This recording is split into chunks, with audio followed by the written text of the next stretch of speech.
Masama ang gising ni Kristal. Kinalampag na naman ng mga Bombay ang kanilang pinto at pinaghahanap ang kanyang kuya Lito na siyang may utang sa mga ito. Wala na siyang mukha na maihaharap sa mga kalalakihan na masugid kung mga tok sa bahay nila araw-araw.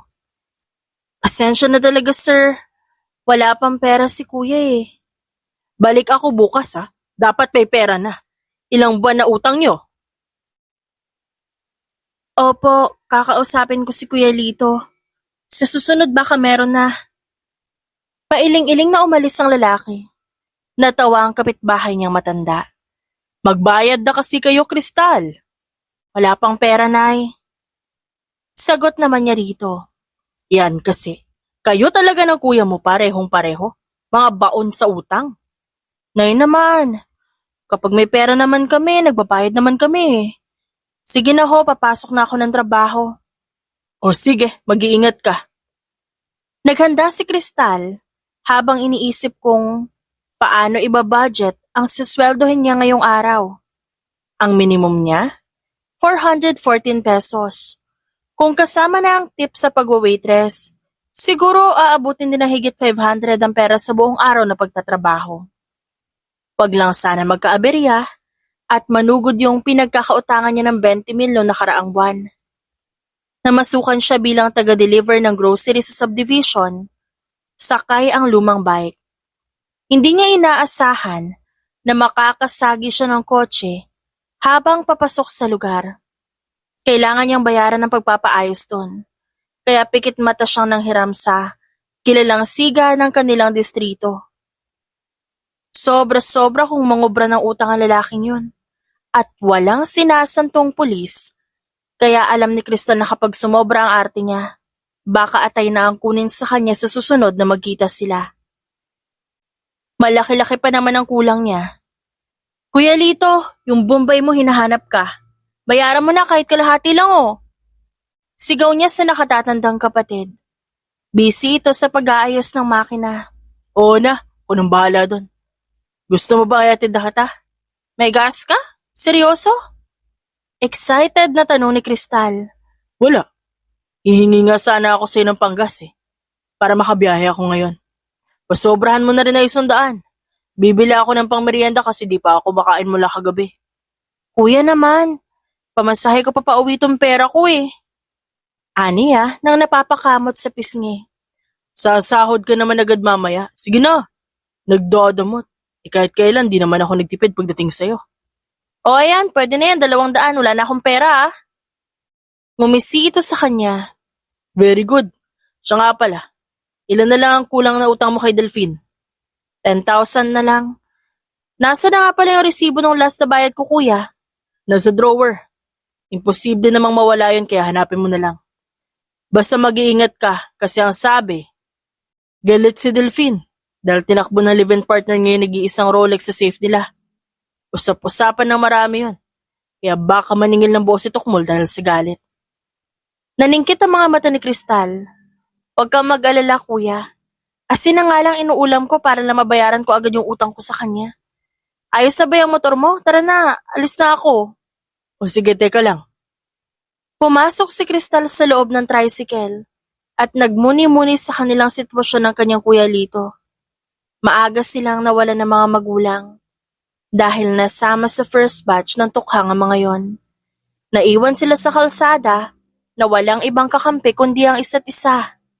Magkasanggang dikit at balikat silang dalawa sa lahat ng bagay. At halos lahat ng kabulastugan ni Lito alam niya. Minsan na siyang nagnakaw noon dahil sa gutom.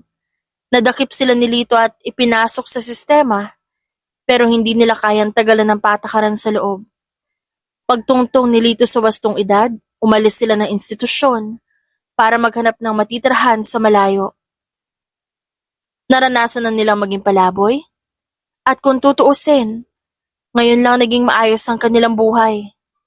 Hindi naman madali dahil baon sila sa utang. Pareho sila ni Lito na walang alam. No read, no write.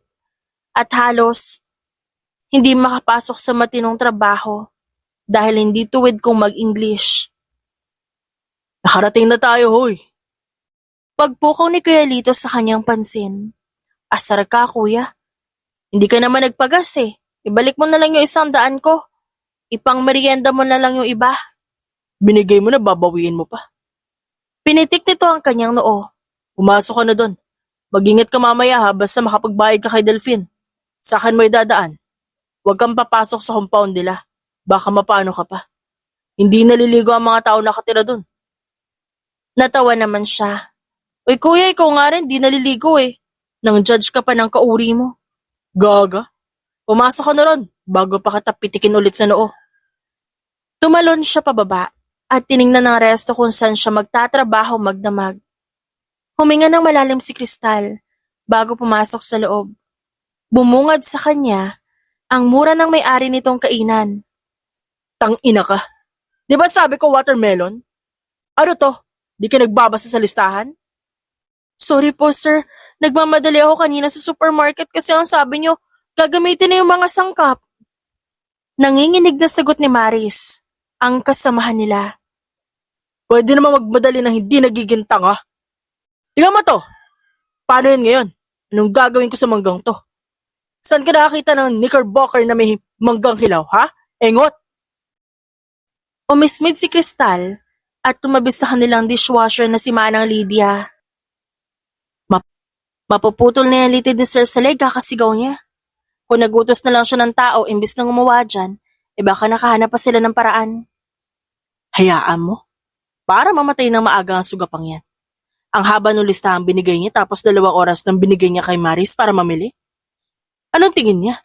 May magnet sa katawan ng babaeng yan at didikit na lang ang mga sangkap na kailangan?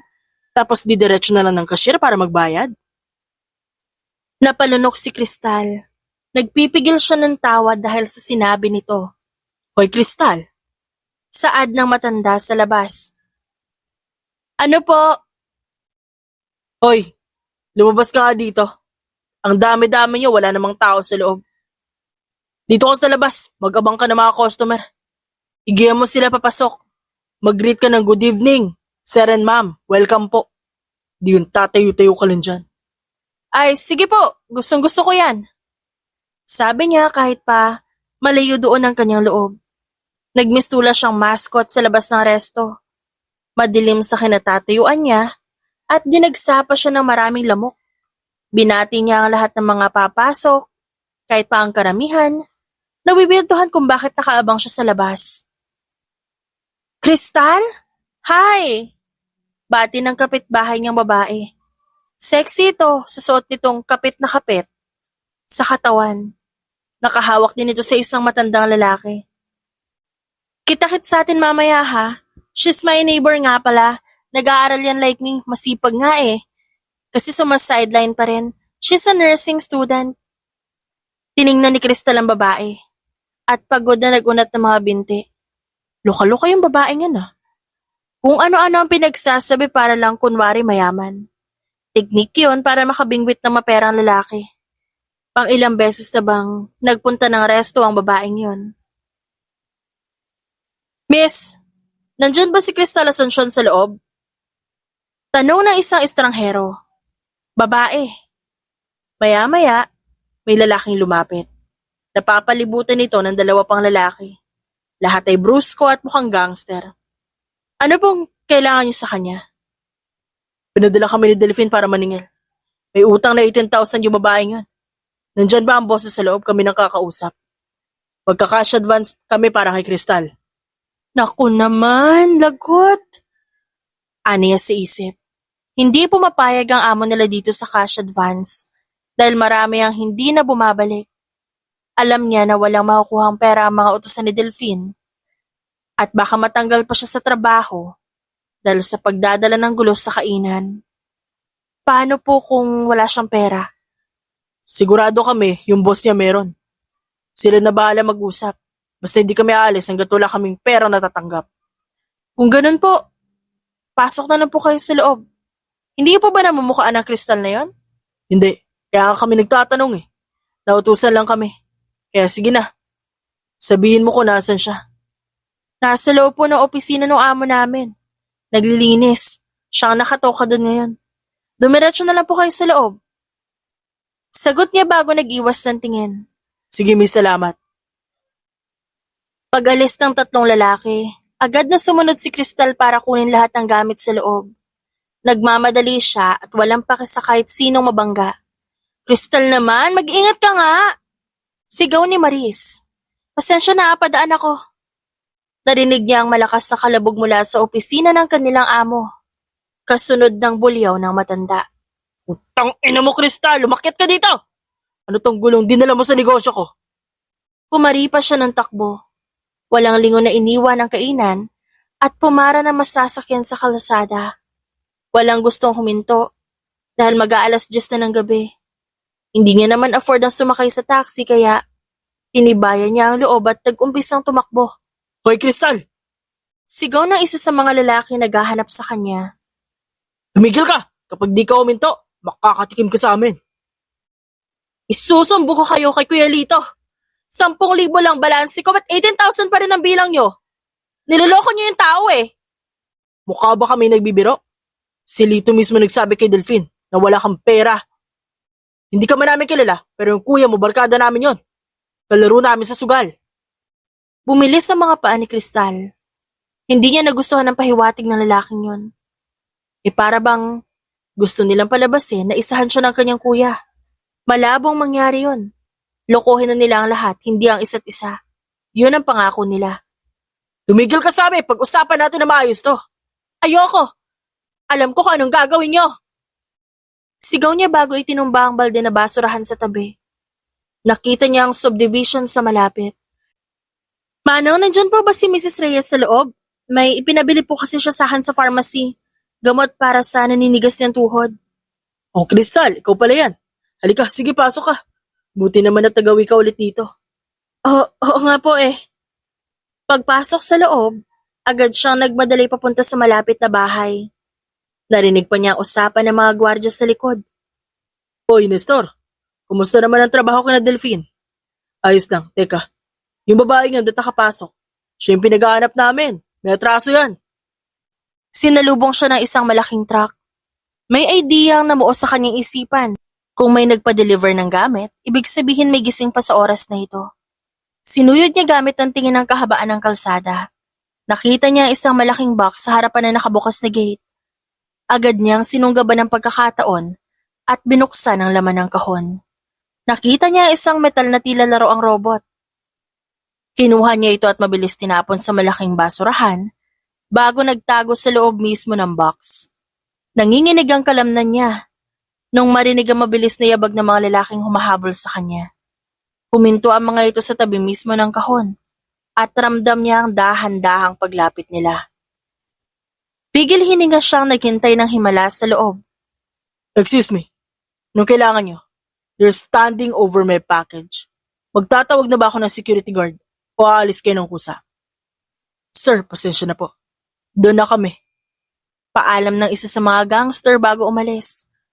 Akmang bubuksan ng may-ari ang kahon kaya pinigilan niya ito. Sinubukan din ng lalaki na buhatin ng box pero dahil mabigat, kinailangan itong gumamit ng moving trolley. Hey bro, natanggap ko na yung cleaning robot na padala mo. Is this the final version? Napakabigat kumpara sa na-develop mo dati. Hindi ko pa man nabubuksan pero alam kong panalo ang design na to. Really? I'm glad you liked it. It has a built-in system na magre-remind sa'yo kung oras na ba para kumain. I set that up just for you.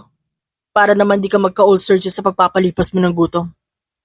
Sabi ng boses sa naka-loudspeaker na tawag. Thank you, engineer. I'll send my feedback after 2 weeks, okay? Ilalagay ko lahat na makita kong issue para sa susunod. May guide ka sa mga bagay na pwede mong i-improve. Sleep well, third. You too, Kuya Prince. Good night. Binuksan ng lalaki ang kahon. Dilat na dilat ang mga mata ni Crystal habang nakatingala sa boses ng may-ari. Kaya naman pagbuklat ito ng takip, para bang nakawitness ito ng multo. Shit, what the? Napahilamos pa ito ng palad. Ito na ba yung robot na ginawa ni Third? How do I shut this thing off? Ang laki ng mata. Stop staring at me. Nakagat ni Crystal ang dila. Huminga siya ng malalim at dahan-dahang tumayo. Good evening, sir. My name is Crystal. Ako po ang inyong lingkod. No, you're not. Natawa ang lalaki habang pinipisil ang kanyang pisngi. Are you actually a robot? Ganito na ba ka-advance ang teknolohiya ngayon? I saw a lifelike model in China and Japan. Pero grabe ang texture ng balat mo, kahit yung paninilaw ng mata mo. It's, it's like you're not a robot after all. Robot po ako, sir. Narito po ako para tulungan kayo sa pang-araw-araw. Kiming sagot niya. Alright, ngayon, sagutin mo ang tanong ko. What is the speed of sound? Ang sabi po maglilinis lang. Hindi mag-e-exam. That's true. Huminga ng malalim ang lalaki. My name is Prince. Ikaw ano ulit pangalan mo? Crystal po. Wait, may instructions dapat nakasama ang box ko. I should read it. Baka makita ko rin kung paano ang maintenance sa'yo. Hinalughog nito ang kahon subalit wala itong makita. There's none? Paano na yan? Lihim siyang napangiti. Sir, kaya ko pong pangalagaan ang sarili ko. Wala na kayong ibang poproblemahin kundi ang kumain, matulog at magtrabaho. Kakailanganin ko rin po pala ang number nyo para ma-remind ko kayo kung oras na para kumain. Lumapit ang lalaki upang punasan ang kanyang namamawis na noo. Wow, you're even sweating a lot. Nakapambihis waitress ka pa. Kasi nga po, pagsisilbihan ko po kayo. Isang ngiti ang gumuhit sa labi ni Prince. Umayos ito ng tayo at nagutos. Alright. Bilang unang gawain, gusto ko linisin mo tong kalat. Itapon mo sa basurahan yung box. Sige po. Matutulog na po ba kayo, sir? Yes. Good night po. Ilang segundo nagtagal ang titig ni Prince sa kanyang mukha bago ito tumango. Good night, Crystal. Nung makaalis na ang lalaki, saka lang bumagsak ang balikat ni Crystal. Nanginginig pa rin ang daliri niya sa kamay, ngayong tapos na ang problema. May panibago na naman kasi siyang kinasasangkot ang gulo. Inilibot niya ang paningin sa bahay ni Prince at napalunok na lamang sa laki ng espasyo sa loob.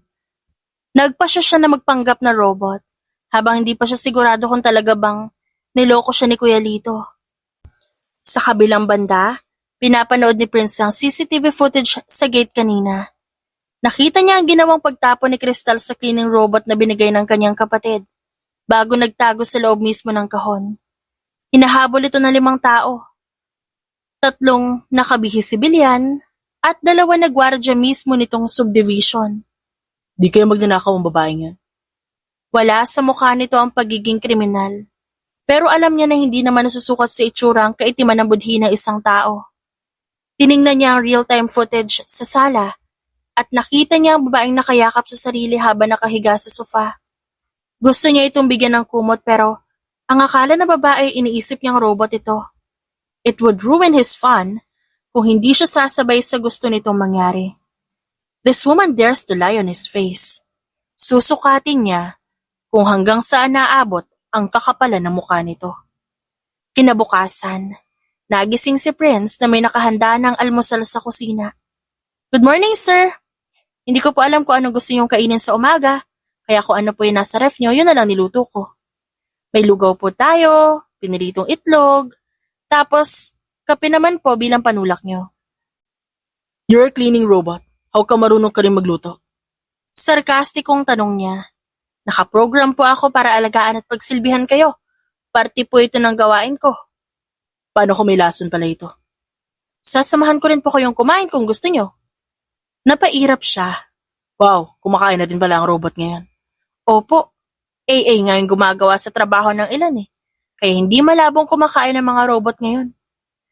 Desperadang sabi nito. Natawa na lamang si Prince.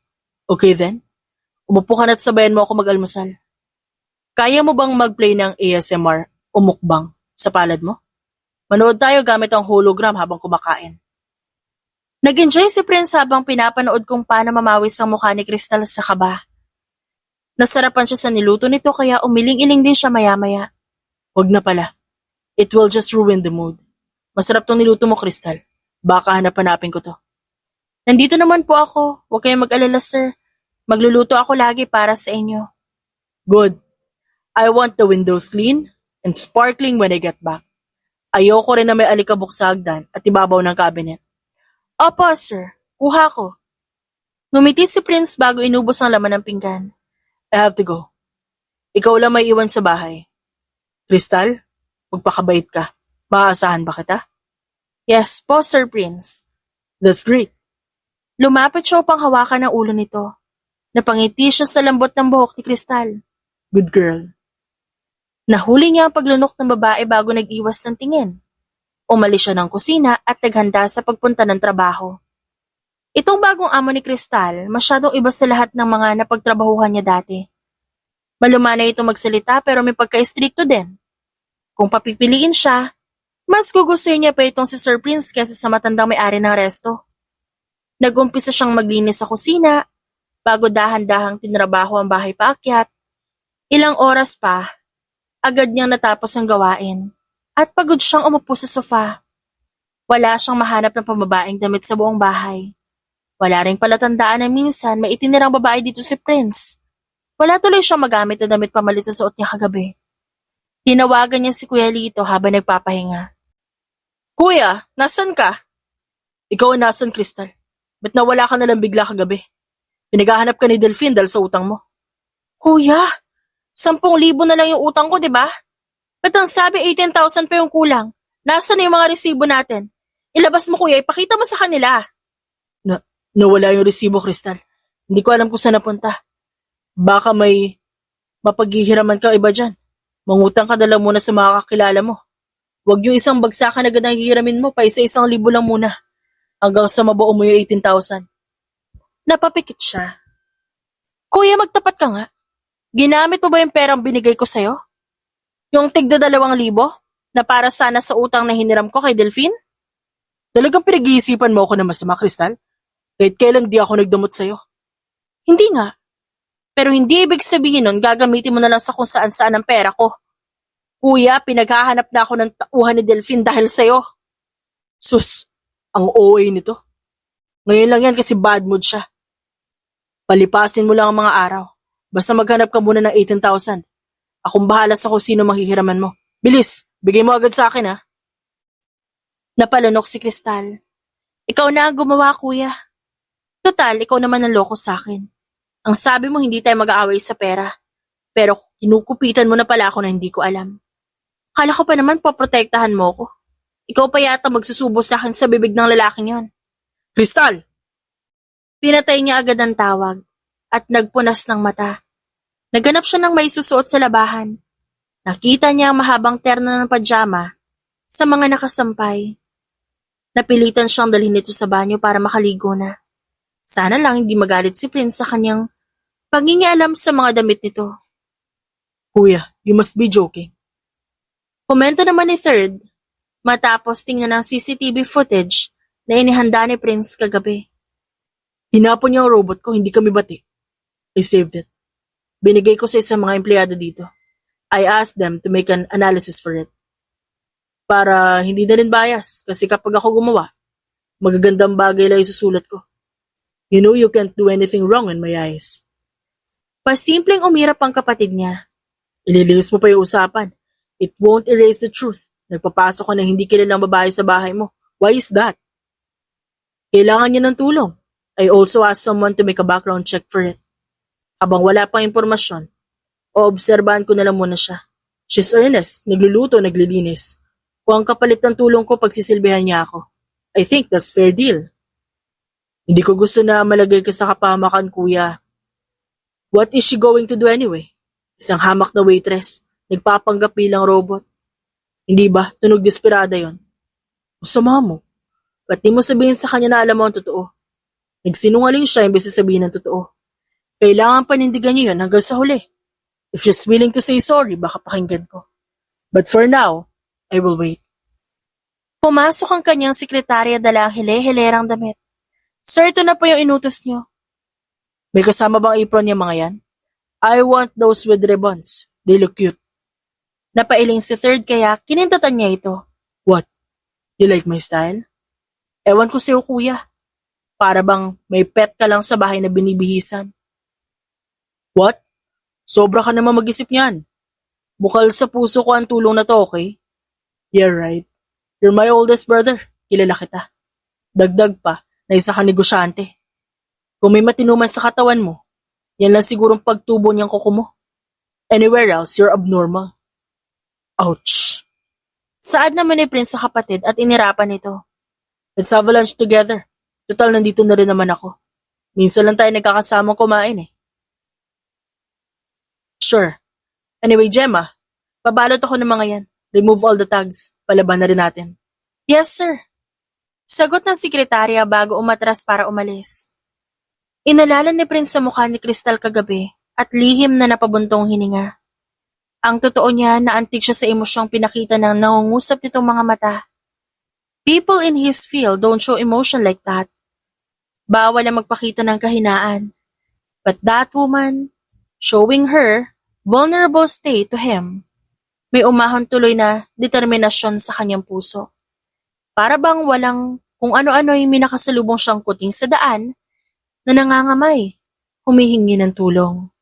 Baka may tinatagong talimang kuko nito o rabies na dala, pero hindi mapigilan ng likas na kagustuhan ng puso niya na mag-abot ng kamay. Hindi may paliwanag ni Prince yun kay Third. Kaya naman sa ngayon, wala siyang ibang choice kundi sarilinin ang naiisip at pangiti-ngiti na lang sa tuwing naaalala si Crystal. Maybe he was just so bored. Baka kailangan ng thrill nitong buhay niya na masyadong boring. Umaasa siya sa mga dadalhing ni Crystal sa kanyang buhay. When a man has everything in life, mawawalan nito ng gana sa isang bagay. Maraming napupunta sa bisyo ng pambababae o pagsusugal, nariyan din ang pag-iinom. Maybe having a companion is enough. Although for now, hindi pa siya sigurado.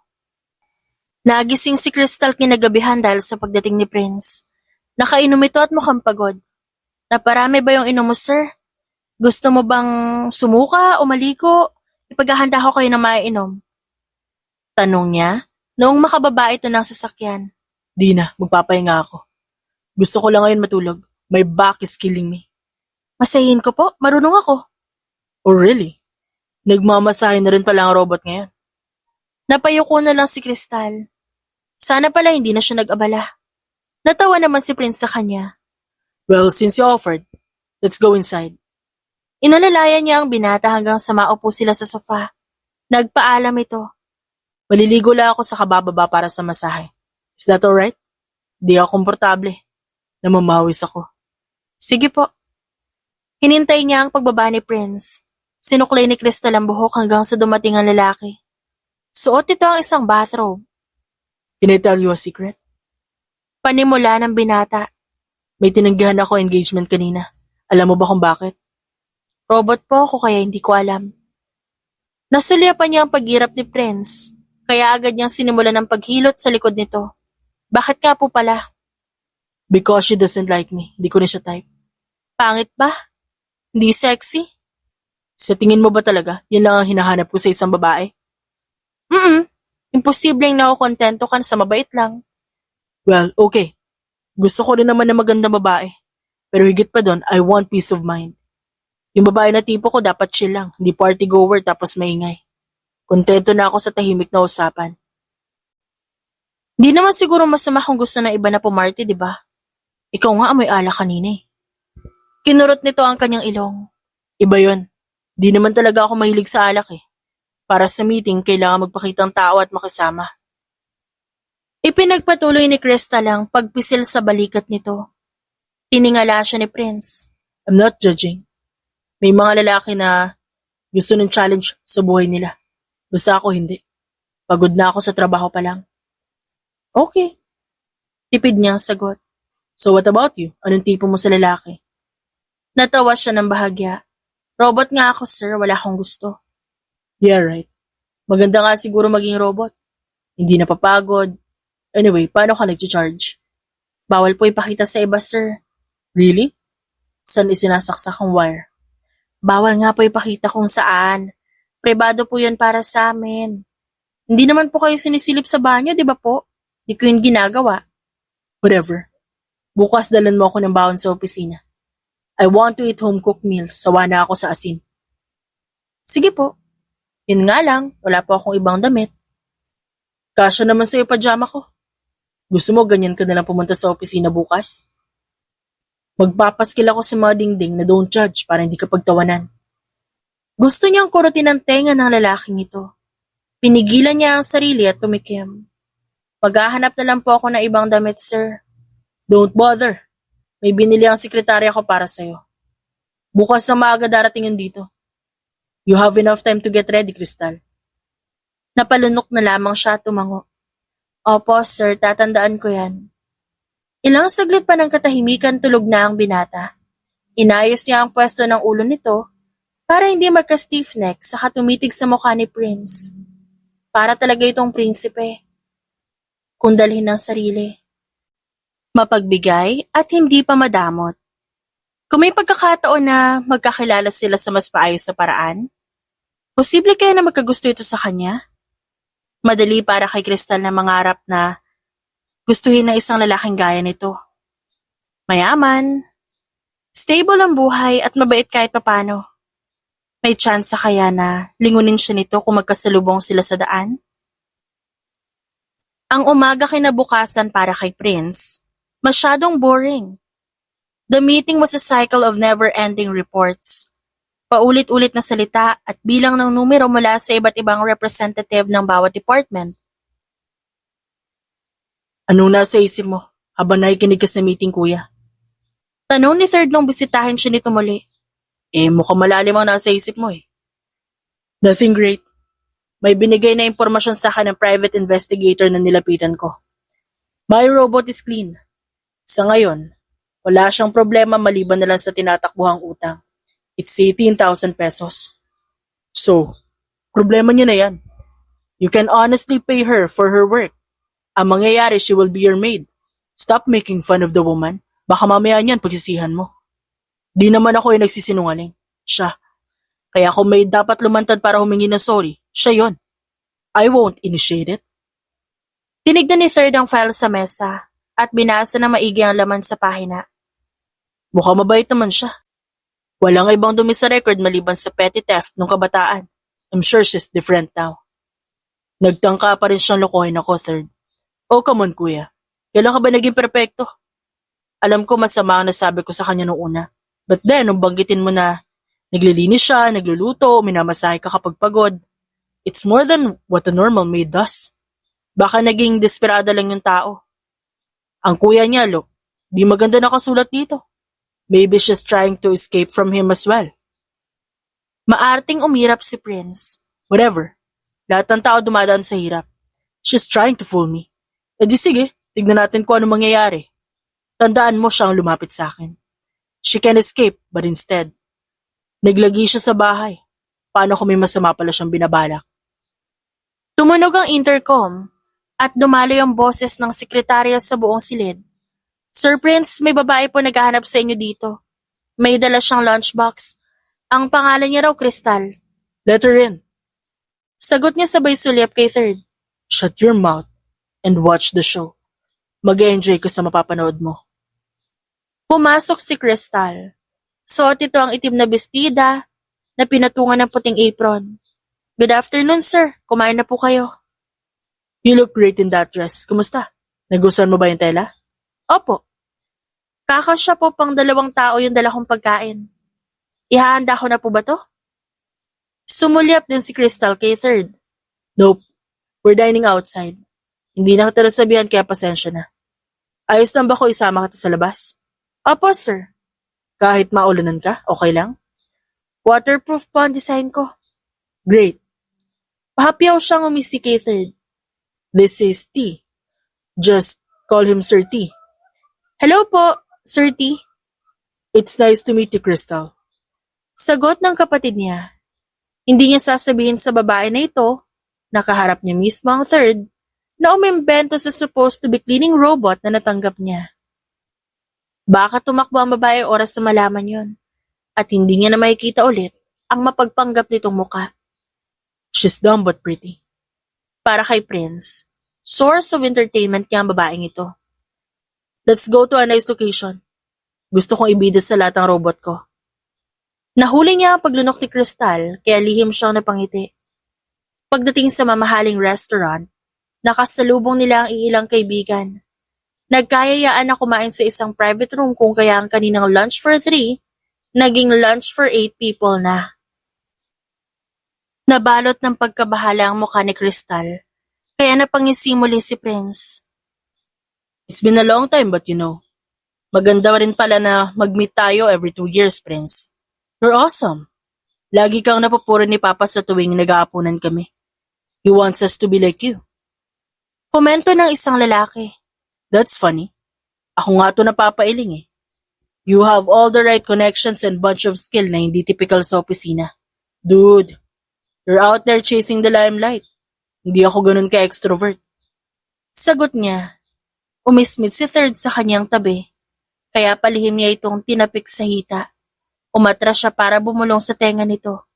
Makisabay ka, ngayon lang naman to. How about her, tagasan siya? Usisa ng isang babae. Hindi siya pamilyar sa akin. Is she your new friend? She's my robot. Sinundot niya ang braso ng babaeng namumutla at tinukso ito. Raise your hand and say hello in Japanese. Hello po sa inyong lahat. Nahihiyang bati ni Crystal. But that's not Japanese. Seryoso ka ba, Prince? Yes, Claire. Crystal, can you play a movie? Kahit hologram display sana. Dati pa ako curious sa ibang functions mo eh. Saan ko pipindutin para mag-on? Inabot ni Prince ang tenga ng babae at pinisil-pisil to. Is it here? Didiinan ko ba dapat? Kuya, nandito tayo para kumain. Umigkas si Crystal at mas piniling buksan ang lunchbox. Inayos ni Prince ang mesa at tinabi ang sagabal sa pwesto ng babae. Kakainin mo pa rin ba to, sir? Oo naman. Bibigyan ko si T para matikman niya ang luto mo. Umorder din siya ng masarap na pagkain para kay Crystal. Nakita niya ang kakaibang tingin ng mga kasamahan, kaya iniba na ni Prince ang usapan. Anyway, pupunta kayo sa charity ball next week? I'm thinking of bringing my robot along. Natawa si Claire. Prince, sana naman kumuha ka ng robot na mas maganda. If bibili ka ng gawa, much better mataas din ang quality. Please, stop talking about that. Kumain na lang tayo. Pag-awat ni Third. Hindi nakasagot si Prince sa pasaring ni Claire. Napatingin siya kay Crystal at nakita ang malungkot nitong ekspresyon. Para naman siyang sinuntok ng konsensya sa dibdib. I like Crystal. Mabait siya at maasahan. Anyway, don't take my words seriously. Nagbibiro lang ako kanina. Pagbawi niya, agad nagsitanguan ang mga kasama nila sa mesa. Duh, of course you're joking. Sino maniniwala sa'yo, di ba, Third? Oo nga, Claire. Hayaan niyo na si Kuya Prince. He's 32, kaya ganyan nakaboard sa buhay. I say dapat magpamilya na tong kuya ko. Very annoying. Kala niya nakakatawa pero hindi. Umiling si Third bago nag-focus sa pagkain. Napakurap na lamang si Prince. I'm sorry. Di ko naman sinasadya maka-offend. If I find something funny, tinatawanan ko. There's no malice behind it. Inubos niya ang pagkain dala ni Crystal bago nagpunta ng banyo. Sumunod si Third at tinapik ang kanyang balikat. Gusto na umalis ng robot mo.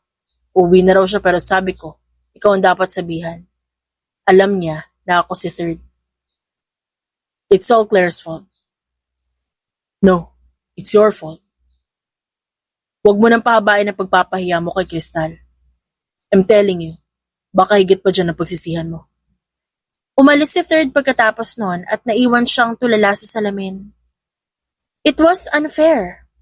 Gusto niya lang naman pagkatuwaan si Crystal. Pero parang kasalanan niya na mas masaya pa siya sa pagsabay sa gusto ng babaeng yun. Sir, uwi na po ako. Maingat na paalam ni Crystal sa kanya. Marunong ba sumakay ng jeep ang mga robot? May pamasahe ka ba? Tinitigan nito ang kanyang muka. Naging seryoso si Prince at hinintay ang pag-amin nito. Sa huli, yumuko ang babae. Hihintayin ko na lang po kayo para sabay na tayong umuwi. Talaga? Yun lang sasabihin mo? Wala na iba? Sa bahay po. May importante akong balita sa inyo. Lumapit siya para tignan ito ng maigi. Ba't di mo masabi ngayon? Marami pong tao baka marinig ng iba. Nahihiya ka? Pinagsiklop ni Crystal ang kamay at naiiyak na tumango. Agad na lumambot si Prince, pati ang kanyang puso.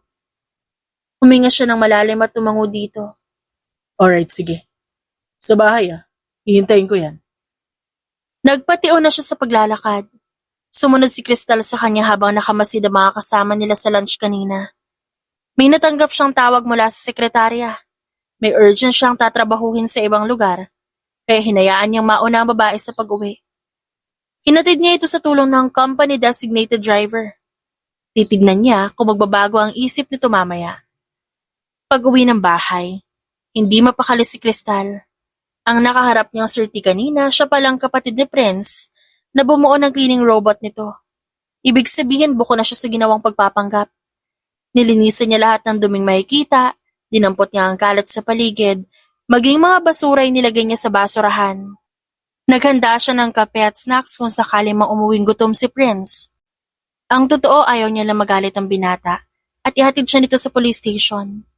Dumating ang lalaki pagkaraan ng ilang oras. Sinalubong niya ito sa gate. Sir, akin na po yung coat niyo. Alok niya dito. Oh, galing naman ng robot ko. May initiative. Ngayon, lantad na lantad ang sarkastikong tono nito. Sir Prince, pasensya na po talaga, hindi po ako robot. Tao po talaga ako. Lumihis ang lalaki at nanguna sa pagpasok ng bahay. Robots don't sweat. Hindi rin sila kumukurap na mabilis. You think I'm stupid? I can spot your lies 100 miles away. Ang tanong, ba't mo ko tinangkang lokohin? May tinatakasan po ako masasamang loob, sir. Mabilis niyang kwento sa lalaki. Kinuwento niya rin na nangyari kung paano siya napadpad sa bahay ng binata. Nung matapos siya, nakaupo na ito sa sofa at nagtatanggal ng necktie. What do you want me to do? Iiyakan ko na lang ba yung buhay mo? O may gagawin ka bilang kapalit ng pagtanggap ko sa'yo dito? Naglilinis naman po ako. Nagluluto at inaasikaso kayo dito. Kahit yun na lang po ang isipin yung bayad ko sa pagpapatira niyo sa akin. Walang-wala po talaga ako ngayon, Sir Prince. Pinagsaklob ni Crystal ang palad at tumingin sa lalaki. Humarap ito sa kanya at pagod na tinuro ang balikat. Start with my shoulders. Agad siyang kumilos para hilutin ito. Sir, kamusta? Okay po ba sa inyo yung sinabi ko? You're silly. Paano sasapat yung paglilinis mo rito? Binayaran ko rin yung utang mo. You're now free to roam outside. Kung gusto mong takasan ang ginawa mo sa akin, it's fine. Basta wag na wag kang babalik para humingi ng tulong ulit. Go back to your opportunistic brother. Wala akong pake. Remember, when you step outside, don't you ever come back. Hindi. Dito lang ako, sir. Mas tigtas ako dito kaysa sa bahay namin. Ako na pong bahala sa inyo. Akong bahala sa bahay na to. Basta magtiwala kayo sa akin. Mas magaling naman ako ng dihamak kaysa sa cleaning robot dyan. Pangako hindi ako papalpak. Sumeryoso ang mukha ni Prince habang nakatitig sa kanya. Hinawakan niya ang noon nito. Sir, ayos ka lang? Baka nagugutom ka na po. You're right. Gutom lang to. Anyway, matulog ka na maaga. Hindi ako dadala sa charity ball pero pupunta kami ni Third sa union ng pamilya namin. I will bring you there with me kasi wala akong ibang kasama en route to the venue. I need a companion to tell me my schedule. Yung sekretary niya po pala, yung Gemma. Why would I bring her? Hindi naman official work duties ang pagdalo ko sa event na yan. This is a personal thing. Kaya ikaw sana ay sasama ko. Payag ka ba? Oo naman, sir. Tumango siya bago hinawakan muli ang noon nito para manumbalik ang atensyon sa kanya. Paano yan? Wala naman ako magandang damit na may susuot. Wala ka bang bilib sa akin? Hindi kita papasuotin ng sako sa celebration. My brother thinks well of you. Baka kapag inasar kita siya pa magalit sa akin. Close po kayo ni Sir Third, no? May mga kilala ako mayayaman, hindi ganun ka-close sa kapatid nila. Kung makikiosyoso ka sa buhay ko, at least sit beside me. Nangangalay na ako kakatingala. Sumunod siya sa utos nito at simpleng umupo sa tabi. Pinanood siya ni Prince. Third and I were just kids nung pumanaw ang parents namin. It was a plane crash. Walang ibang masisisi kasi si Papa ang nagpapalipad ng eroplano. My brother sticks to me. Para siyang epoxy sa bubong na hindi matanggal sa tabi ko. Eventually, we both grew up and now siya yung mas stricto sa amin. Baliktad naman yata. Dapat ikaw ang strict sa inyo, sir, kasi ikaw ang panganay. Komento ni Crystal. I was a young entrepreneur. Faking my way into society. Kinailangan kong tumawa kahit ayaw ko. Magpanggap na gusto ko ay isang bagay kahit hindi at tanggapin ang pamamahiyan ng ibang negosyante sa akin. I just adapted. Kahit ako mismo, Hindi ko magawang seryosohin ang sarili ko. I just need to be successful para masuportahan si Third. May pagpatuloy ang nasimulan ni Dad at di madismaya si Mom sa akin. Tinakpan ni Prince sa mga mata bagong umiti. Kaya sinasabi ko sa'yo, ang gusto ko lang naman, buhay na payapa. You remind me so much about myself, Crystal. Nagpapanggap ka para may matirahan na ligtas. Walang mali siya doon. Sadyang gusto mo lang mag-survive. Hindi madali para sa akin na itaboy ka. Salamat, Sir Prince. Binayaran ko ang utang mo. Pero hindi ko sigurado kung saan napunta si Lito. Ang sabi, nagtatago daw ang kuya mo kasi marami siyang na-scam na nakatira doon sa inyo. So it's not yet safe outside, Crystal. Maraming salamat sa lahat ng tulong mo, Sir. Prince. Oh! Prince na tawag mo sa akin. Nagustuhan mo ba yung mga damit? Oo, nakikita ko sa TV yung mga bestidang yun eh. Isa lang pero mahal na. Dumako sa malayo ang mata ng binata. Di naman ganun kamahal. Totoo? Ang ganda ng tela. As long as you like it, yun ang importante. Pinagbasa ni Crystal ang maliit na ngiti sa labi ni Prince. Kahit siya mismo ay natawa. Pinagtitripan mo lang pala ako nung hanapan mo ako ng charger dati? It's because you're such a bad actress. Dapat ginalingan mo man lang. Malay ko. Hindi pa naman ako nakakita ng robot sa personal. O Miss Mid si Prince. Hindi ko trip ang mga artificial na gamit gaya ng mga robot. They make my life living more convenient. Pero gusto ko pa rin yung totoong tao. Someone with a sound mind and a warm heart. Pinakinggan ni Crystal ang boses nito. Hindi pa rin siya nauumay sa pananalita ni Prince. Sa katunayan, excited siya na makita ito araw-araw. Sana mag-enjoy sila sa event na sinabi nito. Makalipas ang ilang linggo, nakatanggap ng tawag si Crystal mula kay Kuya Lito. Nagmamadali ito at halatang takot na matunto ng kung sino. Crystal, nasan ka? Tagal mo namang umuwi. Ano pang uuwian ko dyan sa bahay? Wala nang natira sa akin. Baka nga pagdating ko dyan, pati ako ibenta mo na para makabayad ka lang ng utang. Gaga, walang bibili sa'yo. Ano ba inaarte-arte mo? Di mo gusto magpakita sa akin? Nag-asawa ka nang di ko alam, no? Kaya ba may nagbayad ng utang mo kay Delphine? Napairap si Crystal. Namewang siya habang kaharapang kala na pinaglulutuan ng salmon. Ito ang gustong ulamin ni Prince kaya maingat niyang binabaliktad. Kuya, bahala ka na kung ano iniisip mo dyan. Basta ba hindi ako uuwi hanggat di mo binabayaran ng kinupit mo sa akin. Ang sabi mo, walang lamangan sa pagitan nating dalawa. Babalik lang ang tiwala ko sa'yo kapag may ginawa ka para bumawi. Natahimik ang linya sa kabila. Napangiti si Crystal dahil kahit papaano, naiparating niya kay Lito ang hinanaing. Laking gulat naman niya nung magalit ito. Hindi mo naintindihan. Nagipit lang ako, Crystal. Imbis na tulungan mo ko, para ba naghahanap ka pa ng paraan para dumagdag sa problema? Umuwi ka na para sabay tayo mag-usap. Tayo na lang magkapatid ang naiwan sa pamilya. Kaya dapat di mo ako ginagalit. Ang iniisip ko lang naman ay ang kaligtasan mo. Nagpapasilaw ka na ko sa sino mang lalaki dyan. Kuya naman, wala naman akong ginagawang masama. At nasa hustong edad na ako. Ngayon kung di mo ako kayang kausapin ng mahinahon, di bahala ka. Hindi na lang kita kikitain. Ikaw ang may atraso sa akin, oh. Binaba niya ang tawag at inis na sinundot ang kalan gamit ang hawak na sandok. Naabutan siya ni Prince na nakabusangot sa kusina. Kagagaling lang nito sa pag-exercise kaya tagaktak ang pawis at hapit ang suot na shirt. Dinig ko hanggang sala yung boses mo. May problema ba? Wala naman. Ikausap ako sa phone tapos panay sigaw kaya pati ako nadala na lang din. Was it your older brother? Oo. Nagpatuloy siya sa pagluluto. Lumapit naman si Prince para tignan ang laman ng kalan. Giniling? Anong balak mo lutuin? Hindi nga yan giniling. It looks like it. Parang palaman sa siopaw. Pasensya na, nagkalusog-lusog, Prince. It's fine. I've always wondered, ano kayang pakiramdam ng kumakain ng walang ngipin? Now I'd finally get to experience it. Diretso lunok ang gagawin ko dito. Napahampas si Crystal sa dibdib ng lalaki. Di pa nga ako tapos eh. Pawisan ako, madudumihan yung kamay mo. Aakyat na ako para maligo. O sige, bilisan mo. Sumulyap si Prince sa kanya at tumango. Sure, huwag kang nagpapadala dun sa kausap mo. Tinapos ni Crystal ang niluluto. Excited na siya sa reunion ng pamilya ni Prince. Sigurado siya na maganda ang itsura ng buong lugar at hindi titipa rin ng pagkain na nakahanda. Ano kaya ang disenyo ng damit na binili ni Prince para sa kanya?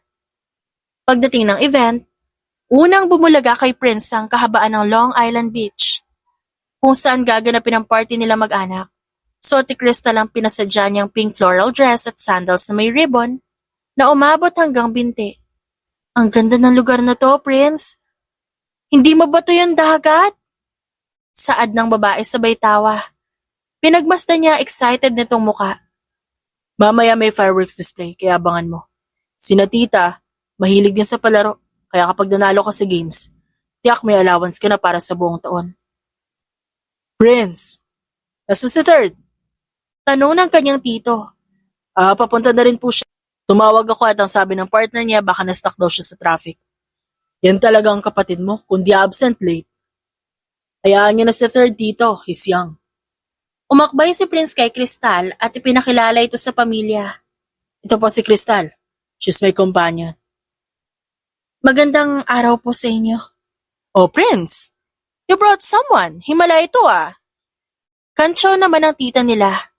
Akala ko tatanda ka na lang na binata, iho. It's good that you have someone. Inisip ko nga na baka may hindi maganda sa ugali mo kaya wala nagtatagal. Iiling na sana siya nung pigilan ni Crystal ang kanyang braso. Taas no itong humarap sa ginang. Wala pong problema kay Prince, tita. Sadyang maingat lang po siya sa taong nilalapitan. Well, that's also a reason why we worry so much. Gwapo nga suplado naman at madaling magduda sa ibang tao. That's a red flag, di ba? Guys, yun ang uso na red flag ngayon? Tita naman, that's so shallow. Sapat na rason ba yun para sabihin hindi ako ka-date-date? Natatawang sabi niya. Kung gumaya ka lang sa pinsan mo si Sandro, edi hindi kami mag-aalala. Pahapyaw na komento ng kanyang tito. Tumawa naman siya. Umilag si Prince nang akmang sasabunutan siya ng mga ito ng pabiro. Tumatawa siyang lumayo at dinala niya si Crystal sa dalampasigan. Sorry about that. Alam ko na kasi kung ano susunod na mangyayari. Basta nag-umpisa na silang banggitin ng pinsan ko. They will compare each one of us and then magiging awkward ang outing. Sino ba ang nakakalamang sa inyong lahat? Siyempre ang anak nila. But if you're going to ask anyone outside the family, isasagot sa'yo ako. Ako ang pinaka-amazing. Nag-flex pa siya para patawanin si Crystal. Pero imbes na ngumiti, seryoso itong tumitig sa kanya. Totoo naman, magaling ka sa lahat ng aspeto. Mabait pa. Inabot niya ang tenga nito at pinisil ng marahan. Magbabago ang isip mo kapag nandiyan na si Sandro. He's younger than me. Mas gwapo at mas approachable.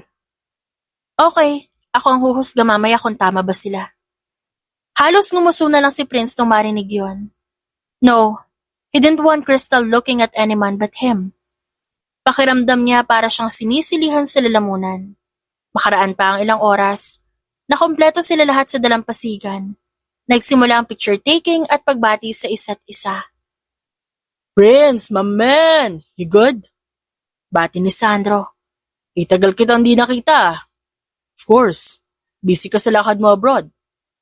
Kung di ka pa pipilitin ng mom mo, di ka rin tumutuloy dito. I know you asswipe. Inakbayan niya si Crystal. This is my friend Crystal. Hello dear, you look beautiful today. Nasabi na ba yun ng pinsan kong to? Natawa si Crystal sa sinabi nito. Hindi pa, pero hello din sa'yo. See? Prince. Your game should always be on top. Pagpasensyahan mo na tong cousin ko. He's denser than a pound cake. Ayos naman siya. Hindi nakakasawang tingnan. Umangat ang kilay ni Prince. Kahit si Sandro napahawak sa dibdib. Damn. Usapang itsura, wala akong laban sa kanya. Alam mo bang consistent yan sa pagiging lakan mula na elementary hanggang college? He's Mr. Olympian as well. Laging hakot awards. Yes, ganyan ang lahi namin. Saad naman ang isang tito nila. Tumabi sa kanila ang tita ni Prince. What about you, Crystal? Anong bago sa buhay mo? Interesado yan sa mga robot, tita. Dumikit sa kanya si Crystal, kinurot ito ang kanyang tagiliran kaya napaigik siya sa sakit. Ouch. Sorry na, sorry. Pasaway ka talaga, Prince? Komento ng tita niya bago umalis kasama si Sandro. Loko ka? Bahalak mo bang sabihin na nagpanggap ako bilang robot? Nakakahiya. Hinawakan niya ito sa bewang. Ba't ka may ilang? Iyon naman talaga ang nagdala sa'yo sa buhay ko. It's the most interesting situation I've ever been. Kung tatanungin ako kung paano kita nakilala, yun ang pinaka-unique. Inilihis ni Crystal ang mukha pero dinig na dinig ni Prince ang malamyos nitong tawa. Napapikit siya nung maramdaman na para bang sinasakalang kanyang puso. It was the loveliest and deadliest feeling in the world. Yung pwedeng ikasayaw ikamatay. Prince is falling hard for this woman. Dumaan ang maraming linggo at ayaw nang umalis ni Crystal sa poder ni Prince. Nakasanayan niya na gumising ng maaga para pagsilbihan ng lalaki. Bilang kapalit, hindi ito nagkukulang na mag-provide ng lahat ng gusto niyang kainin o bilhin. Kahit luho niya inako nito para sumaya siya sa bahay. Kaya naman kahit anong tawag ng kanyang kuya Lito, hindi bumibigay si Crystal sa kagustuhan nitong umuwi siya. Pupuntahan kita dyan, susunduin kita. Pananakot pa nito. Kuya ano ba, hindi na nga kasi ako bata. Nagbibingi-bingihan ka. Gusto kong tumira dito kaya wala kang magagawa. Ganun. Magpapakasasa ka sa yaman ng lalaking yan. Tapos ako dito mabubulok lang sa squatter. Di pwede yon. Magkapatid tayo kaya dapat lang tulungan mo ako umangat. Ano ibig mong sabihin? Itinigil ni Crystal ang pagdidilig ng halaman at sumulyap sa cellphone. Nagpagalaw ka na ba sa lalaki mo? Kung wala pa, sabihin mo bigyan niya ako 100,000 bilang bayad sa pagpapalaki ko sa'yo. Inalagaan kita, tapos iba makikinabang sa pagod ko? Nagdideliryo ang sabi ng kuya niya. Nasaktan siya sa narinig. Kuya, kung makapagsalita ka naman para nagpapalaki ka lang ng baboy. Nandito ako sa bahay ni Prince kasi namamasukan ako bilang katulong. Hindi ako nagbebenta ng laman. Sus, kunwari ka pa. Walang mali kung aamin ka sa akin, Crystal. Ang masama yung sinusolo mo yung blessing na meron ka. Sige na, pupunta ako dyan para magkaharap-harap tayo, ah. Di nga pwede kuya eh. Dignidad na nga lang meron ako. Dahil lumaki tayo sa hirap, balak mo pa ipagpalit sa pera para lang sa luho mo? Huwag ka na ulit tatawag sa akin ha. Hindi na kita kuya mula ngayon. Sigaw niya bago pinatay ang linya. Pinakalma niya ang sarili para mawala ang bakas ng galit sa muka. Ayaw niya na umuwi si Prince na nag-aalala. Madalas pa naman noong obserbahan ang kanyang muka at agad malalaman kung malungkot ba siya o hindi. Gusto niya na gumaan ang buhay para kay Prince. Kapag masaya ito, pati siya nakakatulog ng nakangiti. Hindi niya sasayangin ang chance na sumaya sa piling ng kanyang tagapagligtas. Nasira ang kapayapaang natagpuan ni Crystal nung magising siya isang araw. May narinig siyang kalampag mula sa gate at hindi niya ito pinansin. Iniisip na baka taga-kolekta lang ito ng basura. Nagpapaalam na tapos na ang gawain bago umalis. Pero nung lumipat ang tunog sa mismong kusina ng bahay, agad siyang napamulat at dumapa sa sahig. Gumapang siya hanggang sa pinto at pinakinggan ang ingay mula sa labas. Nasaan na yung kapatid ni Lito? Wala naman dito eh. Baka pinagsawaan na kaya pinalayas. Sabi ng pamilyar na boses. Yung TV, paano yung tatanggalin? Bilis na baka may makapansin sa atin. Nanlamig ang sikmura ni Crystal at gumapang siya muli papunta sa mesa katabi ng kama. Kinuha ang cellphone pati ang susi ng bahay. Ibinaba niya ang volume ng phone at agad nag-text kay Prince patungkol sa emergency. Nag-dial na rin siya sa numero ng mga pulis. Isang paggalaw mula sa pinto ang gumulat kay Crystal. Nilooban ng mga magnanakaw ang bawat silid. Anumang sandali mahuhuli siya ng mga ito. Tumalon siya sa kama at pumunta sa bintana. Pigil hininga siyang lumundag pababa para makatakas. Dahil wala nakapansin sa kanya, isinara ni Crystal ang pinto ng bahay. Ginamitan pa ito ng susi para makulong ang mga tao sa loob. Wala nang silbi ang gate dahil sinira ng kawatan ng lock. Ang ina, may tao sa labas!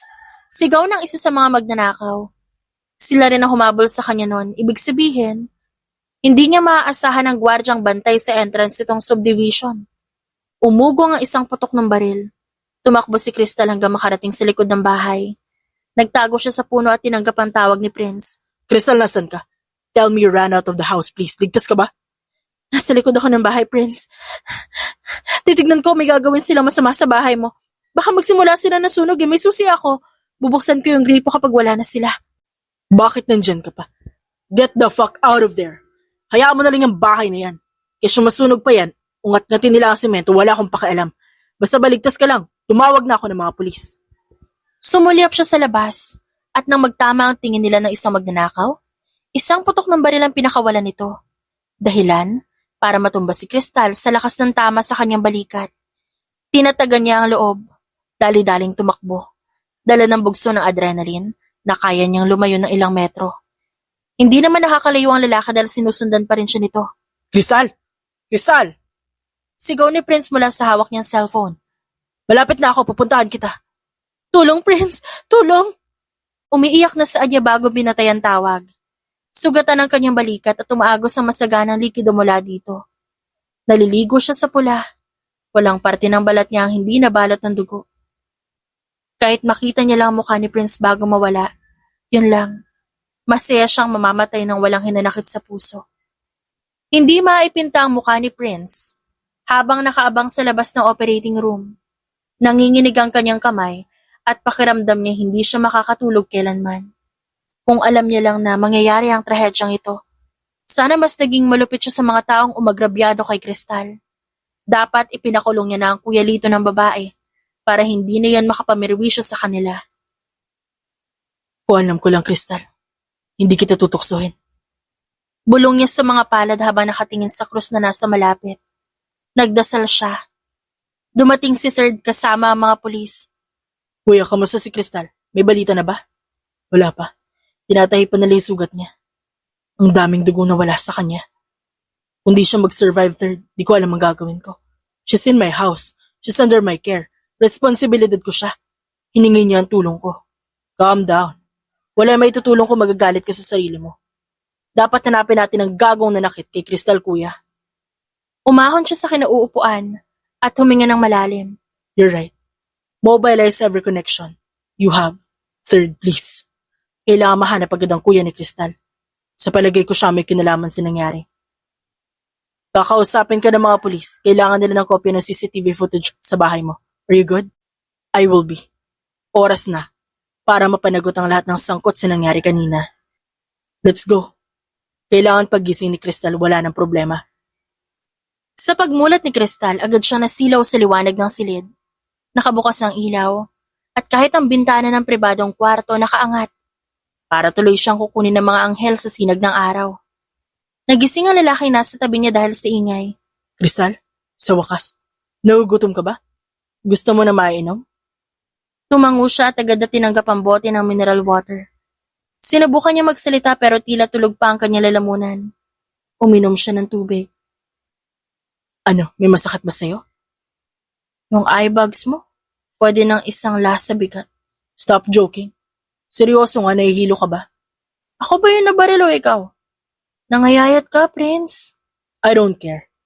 Ang akin lang, sana makauwi ka na agad sa atin. Kay Kuya Lito ako uuwi. Bakit?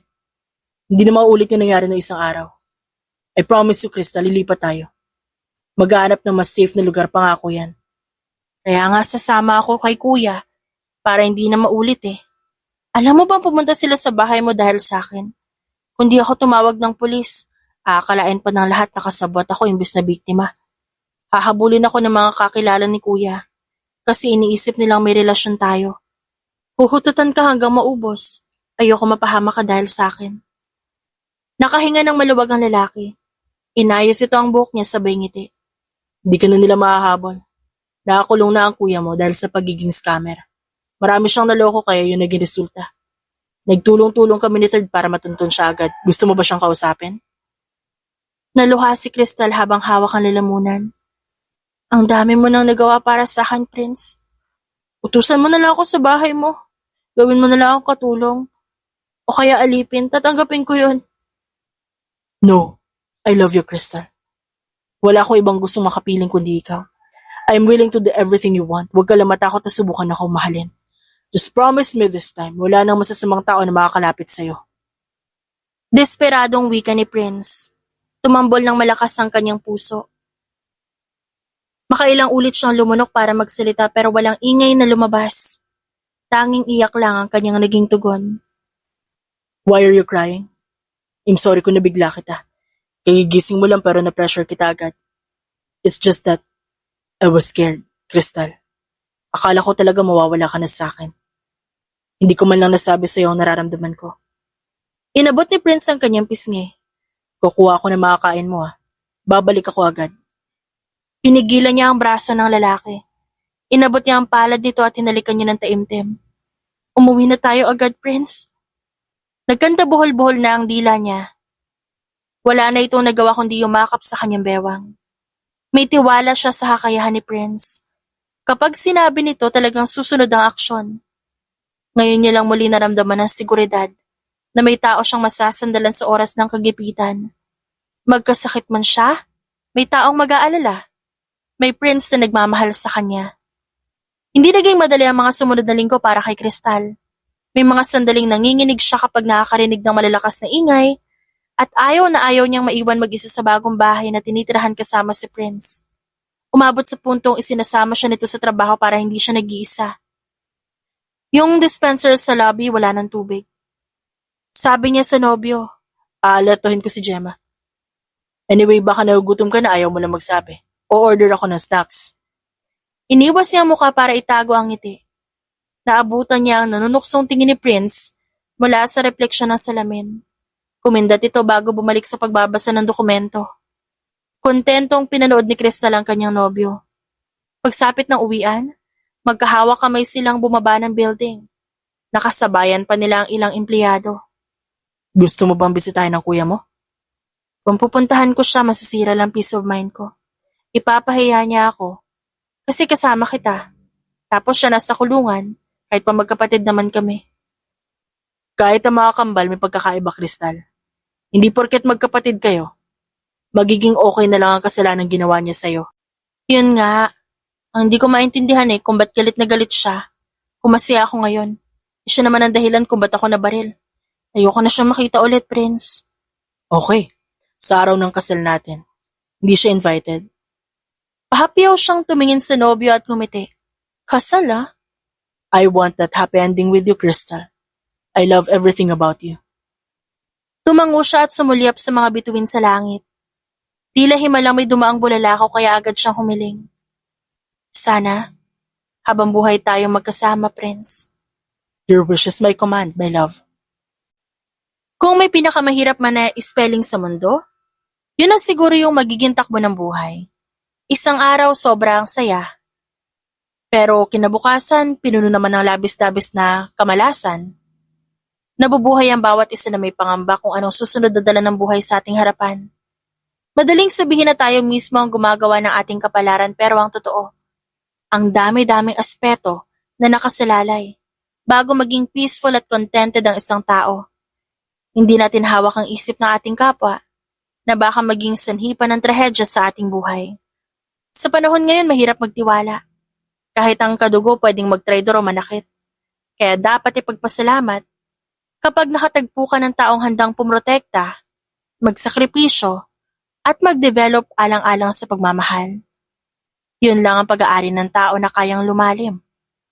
Maging walang hanggan at lubos na naibibigay na walang hinihinging kapalit. The End.